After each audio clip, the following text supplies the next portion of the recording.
Ever get that feeling like some Christmas traditions? They sort of came out of nowhere? Yeah. Like, why holly? And who thought fruitcake was a good idea? Right.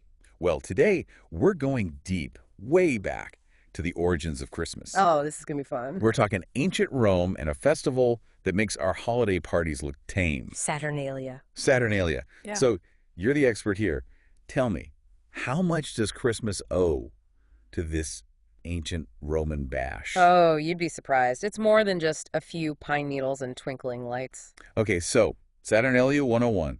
Who was this Saturn guy and why a whole week of partying? Saturn, big guy in Roman myth. You'll see him with a beard and a scythe. I'm a grim. Well, he was linked to agriculture, time, wealth, all that good stuff. Ah, the good stuff. So Saturnalia was like their harvest festival. Kind of like that. Thanksgiving, maybe a bit of New Year's Eve all rolled into one. With a Roman twist, I'm guessing? Exactly. Don't forget, this was happening during the winter solstice, shortest day of the year. Cold, dark. Got to find some way to brighten the things up. Right. So they needed a reason to celebrate, find some joy in the middle of winter. Okay, so I've heard about this social inversion thing. What's the deal with that? Imagine everything flipped on its head for a week.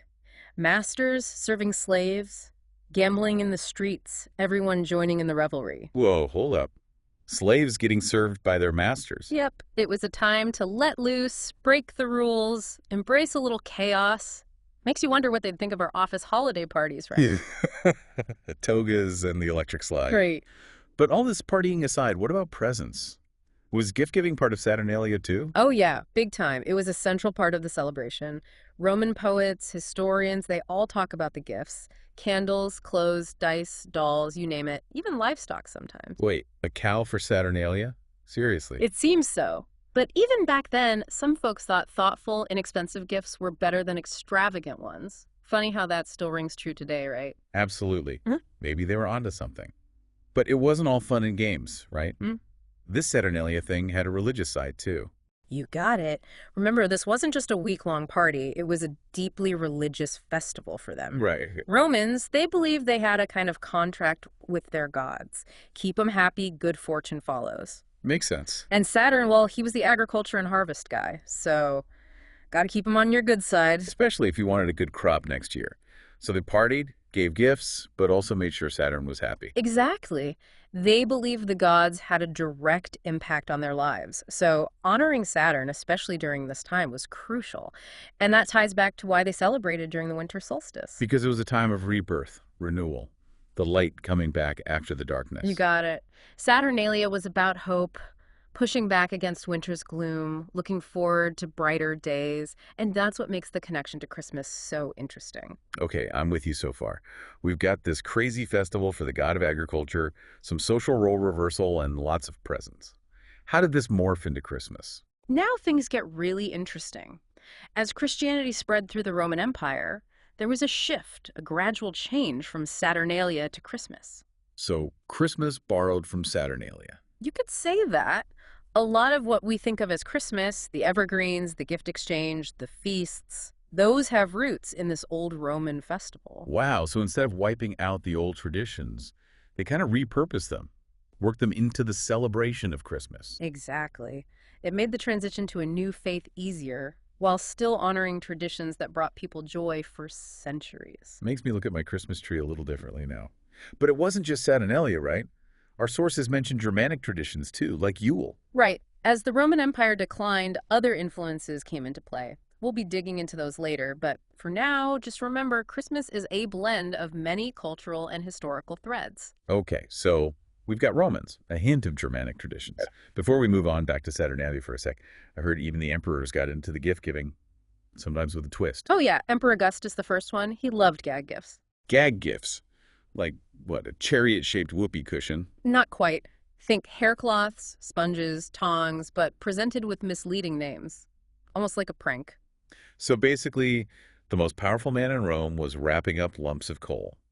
In a way, yeah. You can imagine his courtiers trying to figure out if they got a real gift or a joke. Must have made for some interesting Saturnalia parties. I bet. Right. And it shows that gift giving, even way back then, it was about the social side, the shared experience, as much as the presents themselves. Absolutely. It's a reminder that gift giving has always been about more than just stuff. It's about connecting with others, expressing appreciation, creating memories together. Speaking of shared memories, you mentioned how early Christians kind of absorbed elements of Saturnalia. How did that work? Two very different worlds, right? It wasn't an overnight thing, that's for sure. Imagine trying to convince people to drop a tradition they'd celebrated for ages. Those early Christians had a tough job. So they found common ground, bridging the old ways with the new beliefs. Exactly. Instead of trying to stamp out Saturnalia completely, they cleverly incorporated parts of it into Christmas. So like, hey, you can still have your fun, but now it's about Jesus. Pretty much. It was a smart way to make Christianity more appealing, more relatable to people who are attached to their traditions. Take decorating with evergreens, for example. Holly, ivy, all those festive greens. Did they mean something different during Saturnalia? They did. For the Romans, holly symbolized life enduring through winter, the promise of spring's return. But with Christianity, it became linked to Christ's crown of thorns, the red berries representing his blood. Wow, that's a powerful shift. They blended old and new, giving those familiar symbols a whole new layer of meaning. And of course, gift giving stayed central. But instead of honoring Saturn, it became about the gifts brought to baby Jesus by the Magi. So that desire to be generous, to show appreciation during this time of year, that remained even as the religious meaning changed. Exactly. And don't forget the feasting, big part of both Saturnalia and Christmas. Well, food and celebration, they go together, right? You got it. But as cool as the Roman influence is, it's important to remember that Christmas traditions also drew from other sources as time went on. Like you mentioned earlier, the Germanic traditions, Yule. Totally different vibe than Saturnalia. Yule. Sounds so mysterious. Tell me more about those Germanic celebrations. Well, for starters, Yule also fell on December 25th, just like Christmas. It celebrated the winter solstice, marking the sun god's rebirth and the return of light after the long darkness. So similar to Saturnalia in that way, celebrating that turning point in the year. Definitely some parallels. But Yule had its own unique traditions and rituals. Like what?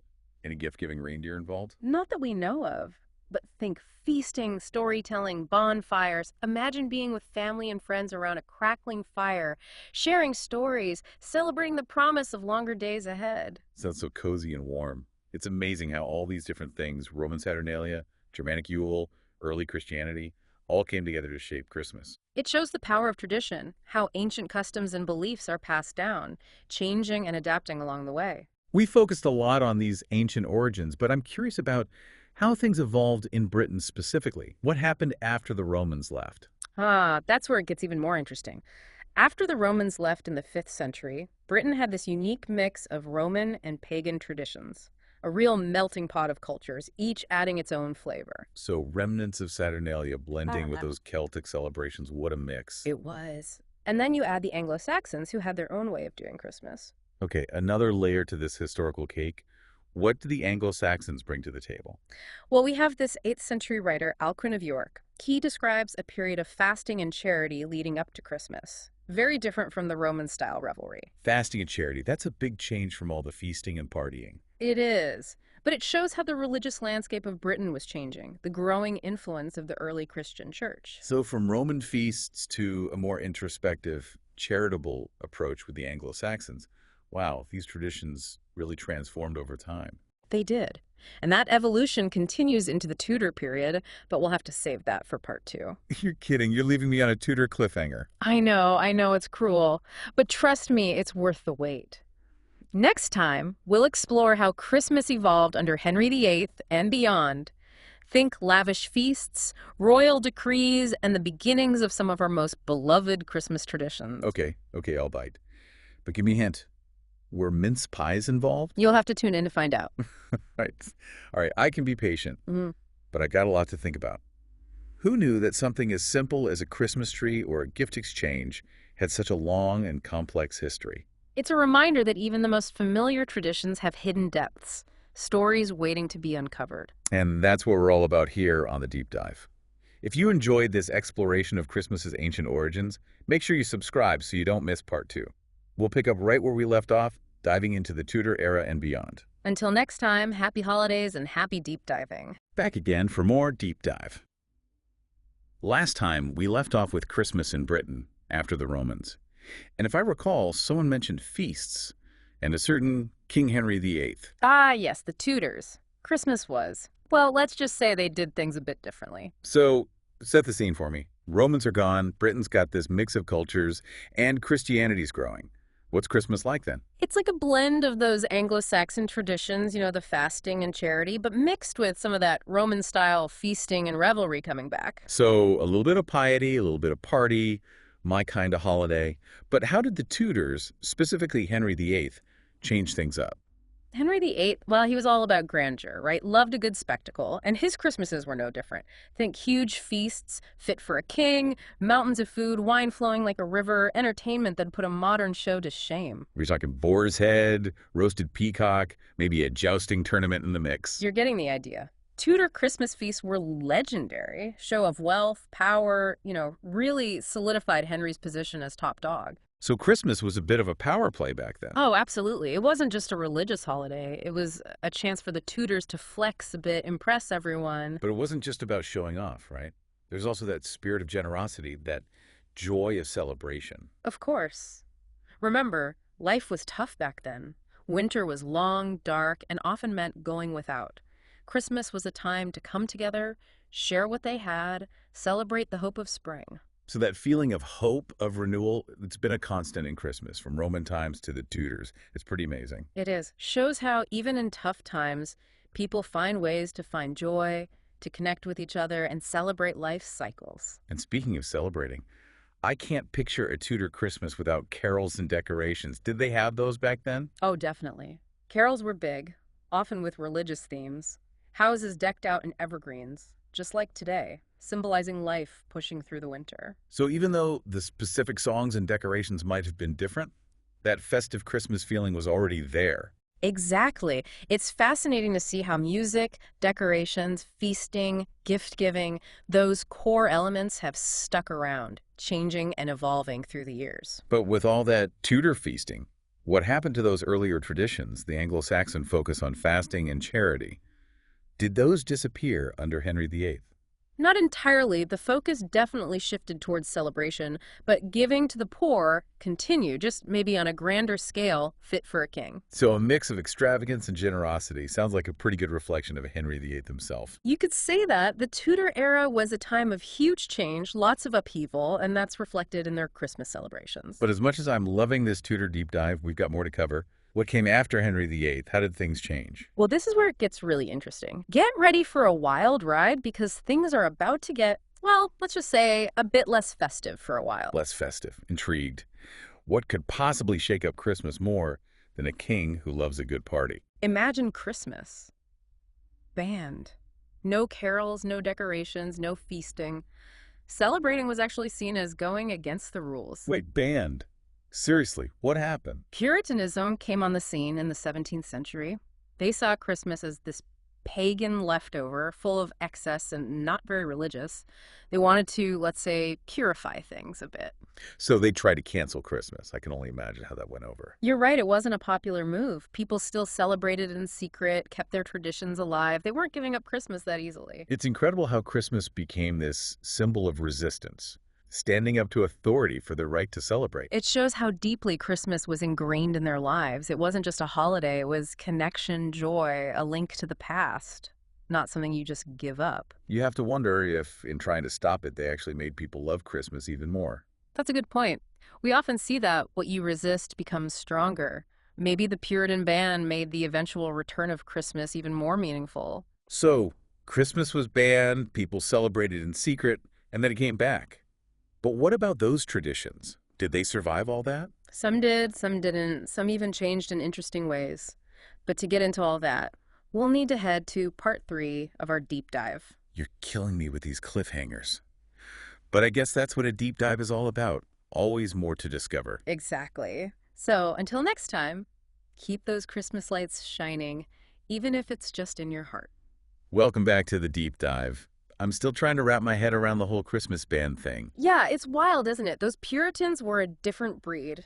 They saw Christmas as this pagan party, distracting from true faith. But like we talked about, trying to squash a tradition people love, it often does the opposite. Like trying to hold back a flood, it's going to burst through eventually. Exactly, and that's what happened. Even with the band, people celebrated in secret. They weren't giving up Christmas that easily. So like a Christmas underground, Secret Santa, but with even more secrecy. Pretty much. It shows how much Christmas meant to them. It was connection, joy, family history, not something you just abandon. It's amazing how Christmas became this symbol of defiance, standing up for their right to celebrate. It goes to show you traditions have power. They tie us to our past, our communities, even something bigger than ourselves. And thankfully, that Puritan hold on Christmas didn't last. When the monarchy came back in 1660, Christmas got a revival. Talk about a comeback story. But I'm guessing things weren't exactly the same as before. Did any traditions change or just vanish after all that? Good question. It's like hitting the reset button on a tradition. Some came back strong, others faded away. So what made it back and what got left behind in this post-Puritan Christmas? Feasting, gift giving, those came roaring back. People were ready to make up for lost time, and those fit right in with that whole celebratory mood of the time. So picture those big Tudor feasts, but even more extravagant. Exactly. It was all about exuberance, indulgence, celebrating the king's return, and, of course, the return of Christmas. But what about the more spiritual side of Christmas? The charity, the fasting. Did those make a comeback too? To some degree, yes. The focus was definitely on celebration, but there was also a renewed emphasis on charity and kindness during Christmas. A time to reflect, be grateful, help those in need. So a mix of joy and generosity, like finding that balance. Exactly. And that blend, the spiritual and the celebratory, it's still shaping how we do Christmas today, don't you think? Absolutely.